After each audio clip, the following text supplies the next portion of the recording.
Wow, that feels bad. Wow, you learn something new every day. I thought that happens to Gatot, but not Guinevere. So now this Cooks. Lord is completely compromised. No yawn means no Lord contest. I think around Dell is just showing us how Faramis is meant to be played. This is some of the most aggressive Faramis performance I have seen in a very long time. And honestly, I am loving it. It is doing such a good job. He's supporting his team. He's dishing out damage. He's pulling people out of safety. It is very, very good. Looking at the items, both gold laners are maxed out now. Heis has actually sold his shoes as well. Gone for a Wind of Nature alongside that Sky Piercer.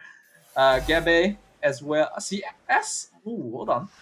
Yon isn't actually maxed out on items yet. Still missing one on this tank Guinevere. So we can see that there is a notable difference there in the jungler's farm. I wonder what the last item is going to be. It could be Queen's Wings, I guess. He did have the Winter Crown already. The closer this got is Antique Cuirass. This Lord is going to crash into structure, so top inhibitor guaranteed for Outer Ego. Alright, Singapore, what's the plan? We've seen Outer Ego willing to commit battle spells just to run down RC Singapore, and they're doing a very good job at not just running down the opponent team, but also juggling the damage that this Irritel is outputting. Another gross pathway laid out. CS jumps forward with the heavy crossbow, trying to do the splash damage. Dreams is just eating all of this up. As Closer gets gunned down, heavy crossbow expires, and once more Outer Ego. No one. CS gets dragged back. Winds of Nature hops away. Heavy crossbow off cooldown. Locked down by Dreams. Immortality. Item switch brings him back to life. It's double kill for CS. And now getting brought in by the Guiding Wind. Spell of Alpha misses. Yon gets a Violent Requiem knockup. RG Singapore playing the long game. Doing it well. Winter Crown expires as Gebe will try to fight CS. But fights the Spear of Alpha on the tree. Ooh. Takes down CS. And comes back to life. Still, he falls, but AE has just eliminated the biggest threat. Yon now wants to go on Roundel, but Dreams is still around. Finds the knockup into a Violent Requiem, purified away, tries to chase Yon. Winter Crown from Yon to stay alive. Re-engages onto Dreams, but this fight pretty much done and dusted. Dreams has the immortality, but they want more. Circling Ego, Dreams stays alive at the end. Manages to keep his immortality on top of all of that. This Hylos is a pain in the butt, but that was a very impressive defense by RSG Singapore. We did talk about this, right? They do seem to be a little better at extended engagements where Alter Ego isn't able to just surgically pick him off one by one.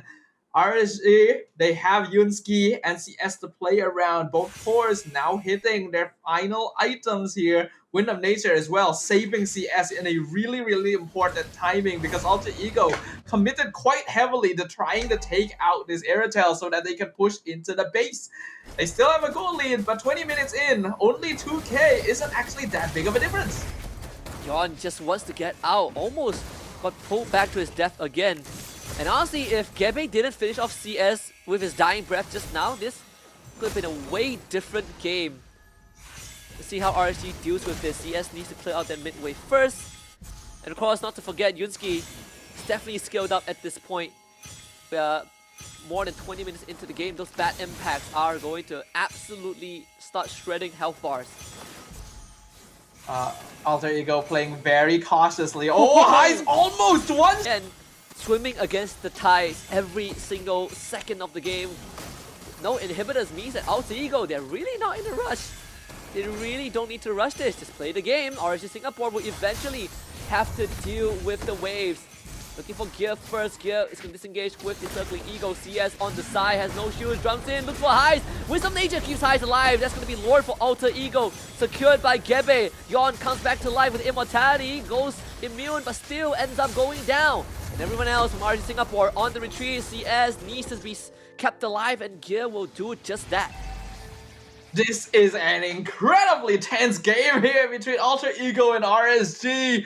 Alter Ego knows a clean sweep here. Instantly moves them on one game away to qualifying directly to the challenge finals. RSG not willing to give it to them lightly. The mid waves are actually somewhat synced. Unfortunately, mid lane pushing a little bit faster than the rest, so RSG able to start whittling down the Lord before the rest of the waves can come on in. Alter Ego, can they end this here?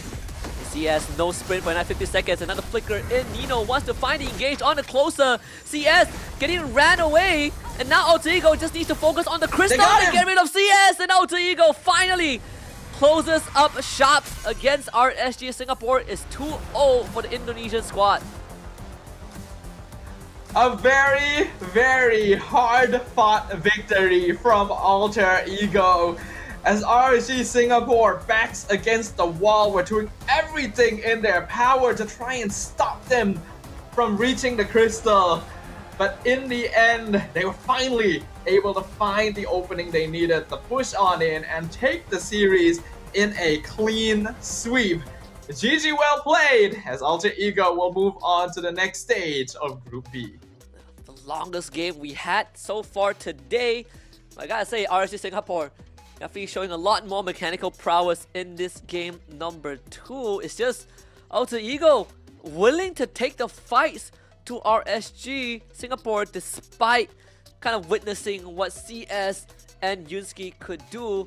Nino in particular is a madman going for Thunderbelt War Axe all the way. This movie is continuing to be quite a nuisance here because he really does become quite tanky later on, and even going for the War Axe just to dish out that extra damage and punish the backline somewhat. This was truly a battle of wits, even from the drafting phase, because RSG were the ones who forced Gebe to go onto that Alpha so that they wouldn't be able to go Alpha Matilda instead, and then trying to deny pick by going into the Hilda, grabbing the Irritel, the counter. CS actually doing a very good job of dishing out the DPS necessary, but I really gotta give a shout out to Roundel. On this Faramis, he was saving people left and right. The Netherrealm timings was clean. The Shadow Stampede, pulling people left and right into the jaw. Alter Ego. And it looks like he will appropriately be awarded MVP of game number 2. Absolutely. I mean, this Faramis, really the unsung hero for a lot of these fights, right? The Netherrealm allowing Alter Ego to consistently just run at RSG and run them down despite having to tank through heavy crossbows and bad impacts. It really was Roundel that was giving them that extra layer on top of an already oppressive glorious pathway from Dreams. Of course, special mentions, honorable mentions to Dreams, as well as Nino. And I've been thinking like the whole game, who is gonna start fights from AE? Well, it wasn't Dreams, that's for sure. It was Nino when he had the flicker every single time, flicker Dark Wave to start a fight. I actually quite like that Dreams was saving his glorious pathway for later on in the fight instead to maybe further punish RSG, because outside of Matilda, a lot of their heroes, especially this Cecilion, can have a difficult time escaping if they're being jumped on. Roundel, of course, being the MVP here, 3,421 KDA, respectable 587 GPM, and an 89% kill participation. He did end up going full magic damage as well, even with the magic shoes, as well as the cooldown reduction emblem. So you know that he was generally contributing a lot of DPS with the Ghost Burst. It's something that I think contributed overall to kind of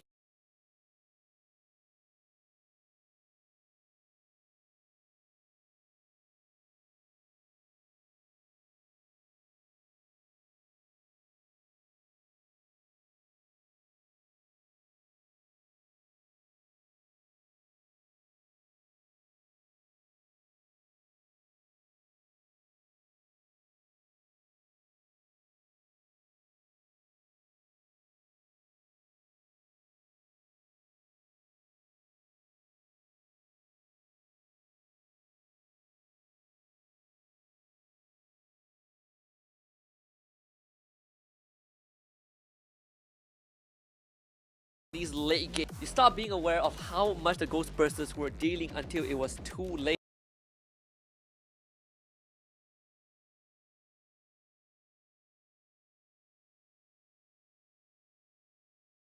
Again, really came down to very minuscule details details, right? A lot of times, all CS going down was kind of the biggest difference maker, because CS being around, we saw the amount of impact that he had, you know, to shut down Alter Ego. But Alter Ego just had the eyes on the prize every single time, and then you have this moment where the Fulvius passive couldn't be stopped, and he's just flying across half the map to get to his target. Alter Ego definitely had a hard time in this game compared to game number 1. RSG actually ended up drafting a pretty solid composition, because Alter Ego would have to peel through multiple layers of heroes in order to start reaching the backline, and by that time CS would have actually done a lot of damage. But they definitely made mistakes in overextending themselves as well. There's no reason to be giving Nino this many kills. There's no reason for you to be allowing Roundel to so freely run into your ranks and pull people out. So there's still certain things that need to be fixed, but it's definitely a much better performance from them compared to game number 1. Oh yeah, I think for even for RSG Singapore, they did again show a bit of that innovation, that a Guinevere jungle, something that we don't get to see often nowadays. They had their moments of making it work, especially buying space. You can see kind of the front to back to keep the Irritel alive. Unfortunately, at the end of the day, still they were overwhelmed by Alter Ego. Congratulations to them. It's a 2-0 victory over RSG Singapore. They will proceed to the upper bracket, the qualification series into challenge finals to await their opponents. Just a reminder once again that this match is in Group B compared to the previous 2 matches earlier today who were in Group A. So we're not going to be seeing Alter Ego face off against Blacklist or Onyx anytime soon, unless they make it all the way into the challenge finals, of course. But let's have a look at Geve's rotation on this alpha. This is for the entire game actually, all 22 minutes of it. So we get to see everything that happened from start to finish. It's a pretty interesting route already. We can see that he hardly had to cross the river, right? He's just straight out rotating through that mid side, but with a lot of focus on that bottom side of the map. I believe that's kind of where the Granger Irritel were at, and a lot of times he was just involved in a lot of the bottom fights. I believe that's where most objective spawns as well. Yeah, I think a lot of the Lord fights ended up happening towards the bottom half of the map. That's why you see such a heavy presence from Geve down there, and most of the kills and assists happening down there as well. Because generally, both these teams actually played pretty safe. They didn't want to be unnecessarily caught out. So the only times we really saw the big 5v5 battles was during objective contention. And it was pretty back and forth a lot of the time, right? Where Alter Ego would have the advantage if they were able to take things, take prio first and pick off members. Whereas RSG Singapore had the advantage if CS and Yunsky were left alive to continuously pelt them from the back line. So Alter Ego coming out on top in the end can definitely be attributed to RSG not quite being able to close things out, but they're also not the most flawless team. Yeah, definitely not. I think even constantly the ones that's seeking out for a fight. You know, RSG Singapore, they did struggle when they tried to play into that fighting playstyle, the brawlish playstyle that Alter Ego brought, and maybe they should stick to themselves a bit more. But in this game too, you can see Alter Ego really took advantage of the fact that RSG Singapore were not willing to take initiative and just ran away with it. Yeah, I definitely think that RSG Singapore has a lot of work to do still. I like that they were able to make this match very, very close. They went for pocket picks. They actually manipulated the draft to force Alter Ego onto heroes that they may not necessarily have wanted, and then actually played pretty solid when they were finally able to somewhat adapt to the aggression coming in from Alter Ego. But there's still a missing piece. There's still that discipline. There's still that farm speed. There's still a certain confidence that is missing and a cleanliness in their micro plays. Oh yeah, I think that's something that, you know, for a side of Alter Ego, they have time to kind of work on, because again, they are in that group B, so they are either going to go up against RQ Hoshi or Team Liquid Philippines, which will be our upcoming and final best of 3 of this evening. So this is going to be another interesting one. This is going to be quite the battle. both of these are veteran teams with many mainstay names on their roster and have already competed multiple times on the international stage. So I really could not have asked for a better match to close out the first day of the Snapdragon Pro Series. As per usual, we're gonna jump into a short break to make sure that everything is set up. So if you guys want to grab a snack, go to the bathroom, now is the perfect time because we will be right back after this. The Snapdragon Pro Series is brought to you by Snapdragon Elite Gaming and DHL. Yeah, I am superstar. You were never the one for me. Never should have fell for me. Take back your heart. Why don't you take it back? You never had a chance. I'm gonna take back your heart. Call it a savage love, just till I had enough of us.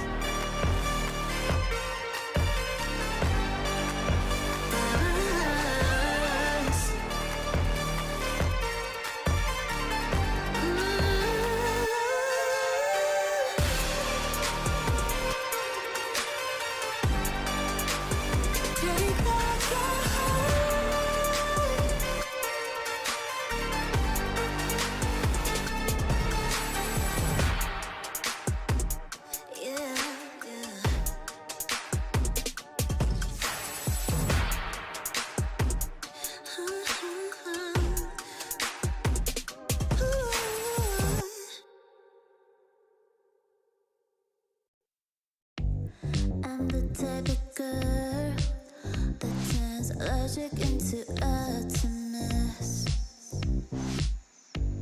Think you know it all, but then you let me get inside your head. Yeah. Steady jump design, think I know your kind. I'm about to break another code now. Pretty in disguise, bugging up your life. This is my syntax. 3, 2, 1, deploy. XOX cutthroat code. Run it again with it.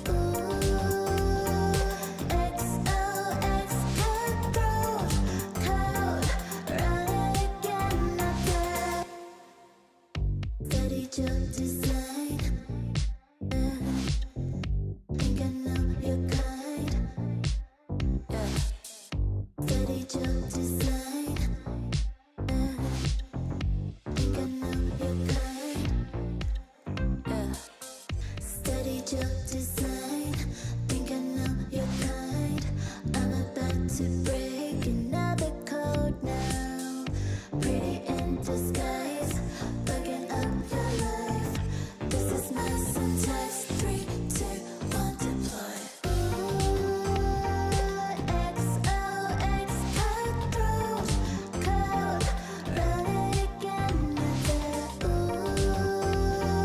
XOX cutthroat code. Run it again with it.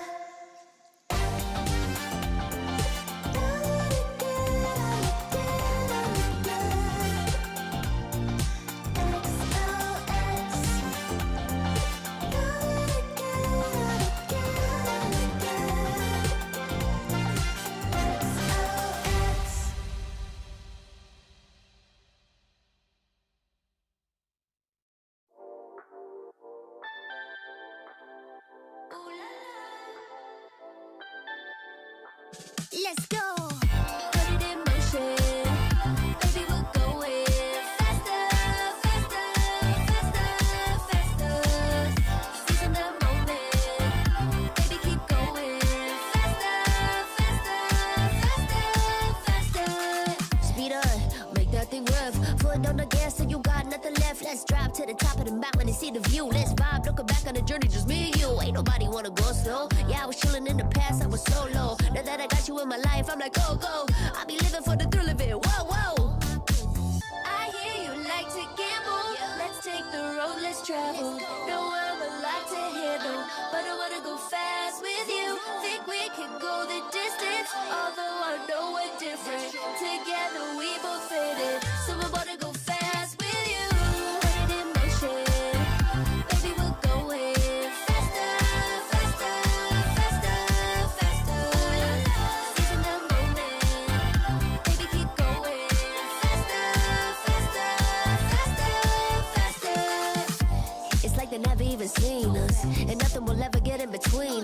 I'ma ride by your side every season. And if anyone try to stop us, we just speed up. Yeah, always keep it at 100. Top down, pretty face, so sun-kissed. Know it's scary, but I swear I really love this. Big shades on, summertime in London. I hear you like to gamble. Let's take the road, let's travel. Know I'm a lot to handle, but I wanna go fast with you. Think we could go the distance, although I know we're different. Together we both fit in, so I wanna go fast with you.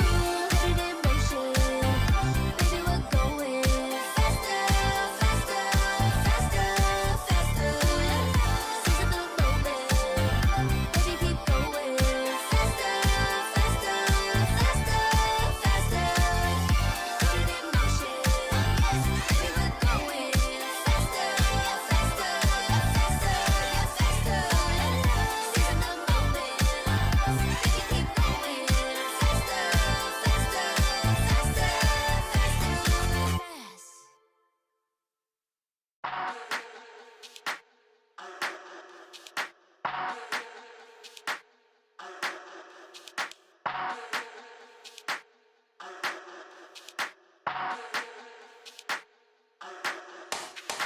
Let's get waved, let's get lit, let's get high, let's come have it. Let's get burst, let's get mashed, let's buy a bottle and splash that cash. Guess what? It's time for action. You're feeling fine, main attraction. Your vibes, not satisfaction. Feel the baseline, chemical reaction.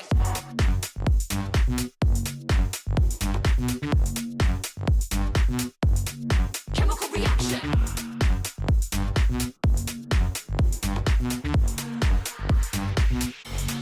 Chemical reaction.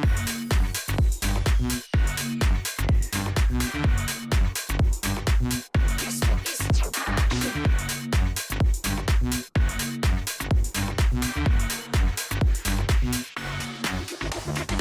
Come, let's have it. Bad boy rhythm. Come, let's have it. Bad girl style.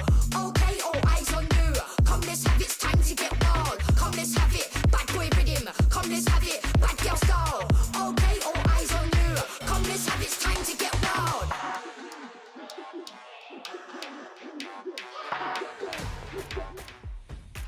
One final match to close off the first day of the Snapdragon Pro Series Challenge season. Going to be between two titans of the MLBB ecosystem, Team Liquid Philippines and RRQ Hoshi. My name is Stafa, and it will be an honor to cast this game alongside my co-caster, of course, Husky. How you been feeling after a whole day of matches, sir? Not gonna lie, the day has been long, but the games have been great, right? It's always it's not every day that we get to start off the year so early with MLBB actions. I mean, before SPS was a thing, we gotta wait until the regular season, but right now, just first week of January, we already got some banger matches, and this final one, I think, is the best way to close out the day, right? We have Team Liquid Philippines, mostly former champions of M4, up against RQ Hoshi, who kind of came in with a young roster led by Skylar. And I've heard that Skylar might be on a break. We'll confirm that when we look at the roster later. But either way, it's good to see kind of two titans clashing, and one of them missing out the M series and the other one making it back to the M series for M6. It would be pretty interesting to see if Skylar is taking a break and having another player come in to take his place here, because I believe we've also heard that Team Liquid has switched out their gold laner as well. So a little bit of a duel between new faces, eager to prove themselves as proper members of these titanic squads in the gold lane. Of course, we cannot count out everyone else as well. Both of these teams have frequently appeared on the international stage and have performed very, very well, with RQ Hoshi having a pretty respectable finish in the recent M6. But let's start with Team Liquid Philippines. Team Liquid Philippines, we got mostly the M4 superstars. We got Sanford, XP, we got Cartesi in the jungle, Sanji in that mid lane, JP in the roam, and of course the one who is going to take over, Benny QT, spot in the gold lane. We got Yuktizi. Benny QT has been such a iconic member of Team Liquid Philippines for such a long time, even back when they were Echo. So Yuktizi gonna be filling in some very, very big shoes here, and I'm eager to see how well he'll perform. For the rest, we already know them. Call TZ the GOAT, the San duo, very active, very bombastic. Team Liquid has always been known for aggressive early to mid-game play, as well as strong team fight potential. That always makes them a joy to watch and cast. Yeah, but of course, if we kind of go way back down memory lane, YuTZ, actually when we first saw him, it was during the SPS Open qualifiers for Season 1. We'll get to that in a bit because we got to talk about RQ Hoshi, right? We got Dyron, Sujin, Rince, Edok, and of course Skylar isn't playing. He will be temporarily replaced by Toy from RRQ Senna, the MDL squad of RRQ, who just recently won the MDL over the opponent. I believe it was Bigatron's MDL squad. Aha, well, we definitely cannot count out MDL players.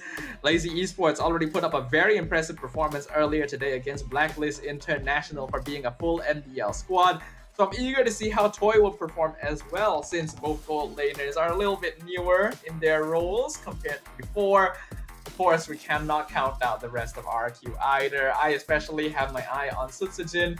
I think he's still got so much growth to go through that I want to watch. Let's take a look at our predictions. I think this one, I'm going with RQ Hoshi. And for my case, I feel like RQ Hoshi just still has that fight in them. I'm not putting TLPH aside, but I definitely feel like, at least in this current meta, RQ Hoshi looks a bit more polished. I do also agree with you. I feel like RQ Hoshi are the more likely team to take this, but I also feel that Team Liquid is strong enough as a squad that they should be able to take at least one game. I'm expecting this to be a close match. I think a lot of people may count out Team Liquid because they unfortunately didn't make it to M6, but like was already mentioned by Onyx, right? It is very difficult over there in MPL Philippines, so I don't think we can count them out. Definitely, and of course, the goal laners for both teams are from the MDL squad respectively, right? Like YuTZ, he was with Game Lab that time. He was playing, with Takenaga. He was playing with Havas back in the Game Lab era where they were second to Euphoria. Then he joined Echo Proud, who finished second in the MDL Philippines Season 3. They lost out to RQ Kaito, if I remember correctly. And then you have Toy, who's from RQ Senna, who just won MDL. So we got the MDL gold laners clashing. It cannot be a better way to see who is on top of their game. I mean, I love watching new faces go toe-to-toe here, right? We've already seen just how much the ecosystem has changed with new teams and faces taking the spots of the veterans. So definitely got to keep an eye on them. But let's talk about some other things to keep an eye on, especially heroes that are being banned out very consistently, such as Fanny. 100% ban rate in SPS. Yeah, I mean, that's the one thing that doesn't change, right? Like M6, we thought it's gonna have a 100% ban rate, but the first time it got let through, one shot basically obliterated his opponents with that, and we never saw that ever again. So hopefully, even though he got I wouldn't even say she was nerfed, she was just reverted to her base state. We never see Fanny, and thank goodness we won't. But we also won't see the Suyo or the Zhu Xin. Of course, Ranger, Matilda, Hilda banned out by Team Liquid PH. That means that the primary option for jungle is Joy. It looks like RQ Hoshi has some kind of plan here, banning out Suyo and Zhu Xin. Means you're very obviously telling the opponent to grab Joy here. They can definitely go for like Harif, which, yep, that's going to be a lock-in here. But I feel like Joy is a very dangerous opponent to let through. Even if Phobius matches up pretty okay against her, she still isn't someone I would consider letting through the ban phase if you're not planning to grab Suyo to match up to her. I do wonder if RQ Hoshi are going to have more of an answer, right? Again, we talk about when we talk about their coach, we got Kescute on their end. Remember the series when they fought against SRG in M6? Even though SRG came out on top, RQ Hoshi showed some genuine innovation, right? Like Rinz's Kadita, where he showed twice in the M6 series, once during Swiss and once during knockouts. Both had both won, so he technically had a 100% win rate on his Kadita. And see if that's going to be the case, because Lucas and Moskov, they both went through for Liquid PH. Lucas has been up and down so far. Some players have not been able to make him work as well, but we've also seen just how powerful he can be with the right items and the right team composition. Kirk was an absolute terror on it. Moskov, not too bad a matchup against Harif, but definitely still not going to have the best time in lane. And then the Alpha comes out in the jungle for RRQ. Not the biggest fan of this. I feel like Alpha just straight up has trouble against Joy. Oh yeah. At least it's RQ Hoshi. I mean, we've seen Sujin. He also has a couple of tricks up his sleeve, Fredrin being one of them. This Alpha should do well in these extended fights, against Lucas if it ever comes down to that. Start banning out the Loi first in that second phase. Last season when Team Liquid Philippines played in the challenge seasons with Benny, that time we Benny in the gold lane, I remember they went through the longest road to get to the challenge finals, essentially playing full series and having to play LCQ as well. And they were dropping games to AI esports at that time, and Carl TZ did say that the assassin meta was a bit uncomfortable for him. A long time has passed since then, so it'll be interesting to see how far he has come as a player using assassins. Yeah, I don't really think I've seen much of Carl TZ playing Joy before, so that is going to be a joy to watch. They do decide to ban the Belleric in the end. That is a classic Joy counter, but similarly, the Tigreal going to be let through, and RQ immediately snatching it up. Liquid also drafting very quickly, going for the high-lows here, so that is likely going to be a high-lows roam matching up against Tigreal. Will be able to provide a good amount of vision alongside him. Who is going to be in that mid lane, right? We still got the Vex, we still got the Aurora, we still got the Veil. I mean, we've seen Veil every now and then. If it comes down to that, Sicilian still up on the table as well. Both teams missing their mid laner. The Aurora would be the option for Liquid Philippines.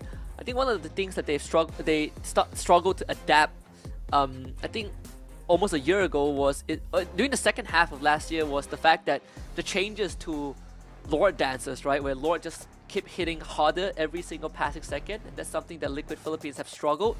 Again, time has passed. We've seen the improvement in the MPL PH Season 14. They just didn't make it as far as a lot of people thought they would. So season last pick for RQ Hoshi. Stage is set. I'm excited to see what this version of Team Liquid PH has in store for us. Yeah, Team Liquid PH has just a very honest draft, right? Hylos and Lucas both hold the front line incredibly well. Then they have the Aurora to stop heroes like the Phobius and Alpha from diving in and creating space for Moskov and Joy to come in a little bit later. RQ going for Harif and Sicilian means that they're very heavily focused on magic damage towards the later stages of the game. Phobius and Alpha both lean more into the mid-game stages, so if we get too late in, Liquid are able to maybe itemize a little bit more efficiently against them. It's going to be pretty interesting. I think even for Liquid Philippines, I agree. I feel like this draft is a bit more all-rounded compared to what our RQ Hoshi has in store. And heavy emphasis on that magic damage, but we all know magic damage in that late game has so much value despite tank items existing. So game 1 is going to kick off right now. We got Liquid Philippines on that blue side and RQ Hoshi on red. Two Titanic teams on the Land of Dawn right now. RQ performing respectably in the recent M6 World Championship. Team Liquid having difficulty adjusting to the new meta and not making it onto the world stage. Now eager to prove themselves with Carl TC playing on a very mechanical assassin jungler. This is going to be a fun one, folks. It's going to secure the Little Wanderer for sure. So Sujin was delayed a little bit thanks to Sanji and JP doing kind of one of the legwork in the early game. Oh, Toy actually got the gold crab, so that's an extra bonus for the Harif. Toy is going to have a good time. Harif does win out the lane against Moskov. YuKTZ is just going to try and play this safe here. And we can see a good amount of focus towards Toy's lane as well to try and make sure that he's not ganked so that he can continue winning out that lane and getting as much gold shield as possible. A lot of Team Liquid actually rotating up into the top half of the map instead. Susujin is going to show himself, but that will be spotted too. In fact, Liquid Philippines always at the scene just slightly earlier compared to RQ Hoshi, so that crab will be easily secured, I believe, by Kartizi. In a way that, see that first turtle, how is it going to be? Seems like we are going to have the turtle on the top side, looking at the current. Of course, the supports want to hit level 4, but it will not be possible for now. Dyron does hit 4 first. Yeah, we're seeing Edoc and JP spend a lot of time in the river, so they're not really able to get EXP from the minions, and now Sanford transforms and gets control just for a while, but the amount of damage he's outputting, even this early on, is a bit ridiculous. He ends up going down first blood for Dyron, but Turtle will be secured by RRQ Hoshi.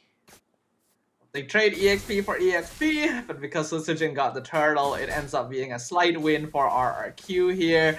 Ended up being a very messy team fight, unfortunately, and despite it being very early on in the game, Rins actually managed to do a lot of damage in that previous fight because he wasn't being targeted. Now JP being punished for trying to invade RQ's jungle. Yeah, trying to walk in before Sanji was even there. Just control all the true damage, just too much. And because Dyron got the first blood, he's able to capitalize on a bit of that extra go, and Sanford is just taking a beating. Meanwhile, Sanji forced to use his ultimate to get away. Kartizi jumps on top of Rins, wouldn't be able to get the kill anyways. So Dyron basically controls the lane now. Having lane priority in both EXP and gold means that RQ are gonna be able to rotate the map a lot more freely, as long as Zyron and Toy make sure that they're kept aware of where Kartizi is going to be on the map. It's gonna be a lot easier for RQ to start invading, going for lane ganks, getting more farm across the map, and just generally trying to out-farm Team Liquid PH. Oh yeah. Even right now, I mean, Toy has been really doing a fantastic job. Kartizi this time will get the gold crab for himself. Haven't been able to see him get too proactive with how RQ Hoshi has been kind of a one step ahead, at least when it comes to the objective fights. Not to mention, we established that the lane priority does go over to them. Turtle spawning in 10 seconds on the top side. I think it's fine for Kartizi to not really go for anything too early on, because Joy actually is more of a late game scaling type jungler. You really start popping off when you get that Holy Crystal timing, then to the Blood Wings to invade a little bit more easily. So as long as they don't fall too behind in terms of gold, Team Liquid is totally fine. Oh. Yo, Doris pathway, JP wants to look for a kill. Frigid Glacier committed. Susujin completely frozen in place. Commits his spell of Alphas to still get the turtle for himself before he goes down. And there's always the price to pay if you want to contest RQ Hoshi. At the end of the day, it's a 1-for-1 trade, but turtle once more for RQ Hoshi. Susujin was CC'd for such a long time there. I thought for sure that he would just try to get out, but instead committing his ult in, basically throwing his life away to get that turtle is such a gutsy move, and I am a huge fan. RQ able to get a little bit of a lead from that, but losing their jungler is also not the most ideal because Susujin relies a little bit more on early game snowball in comparison to Kartizi, and despite their win so far, RQ actually hasn't built up that much of a gold lead, so Liquid are still totally fine. Oh. And not to mention that RQ Hoshi, they haven't hit that power spike yet, right, in terms of the damage output. So they have a lot of control, sure, but Rins this time and Toy not really there to join his team for now. So the attention shifts to the bottom side of the map and play to the winning side if you are RQ Hoshi. But Team Liquid Philippines, they are willing to rotate Sanford just to match the rotation. Yeah, I think they have to just match the rotation right now. RQ going to be quite the aggressive lineup overall. Looking at the itemization, most people are going to be completing their first. I don't think there's anything too unusual in the item choices. Yeah, it's all pretty standard right now. Right now, both teams going to be playing this a little bit slowly because neither side really has the outright stronger early game comp. So they're just going to be focusing on getting that farm up and contesting objectives instead. Gonna be third one on the top side. Concealed very early by Edoc. Take away space. Oh. Finds the two-man implosion into a Spell of Alpha and a Sacred Hammer push. That's the full combo from RQ Hoshi. He gets Sanji first, Sanford joins the fight, taken down by Dyron, he continues to go! And that is the team fight for RRQ Hoshi, finding 3 kills and a guaranteed turtle. Wow. I have no reason to believe that Edok knew someone was in that bush. He just committed to it and found 2. And the combo was perfect as well, delaying the Sacred Hammer after the Spear of Alpha so that it wouldn't end up canceling each other out. And setting up for a beautiful objective take. CallTZ gonna find a bit of revenge here, picking up Dyron in the mid lane. RQ knocked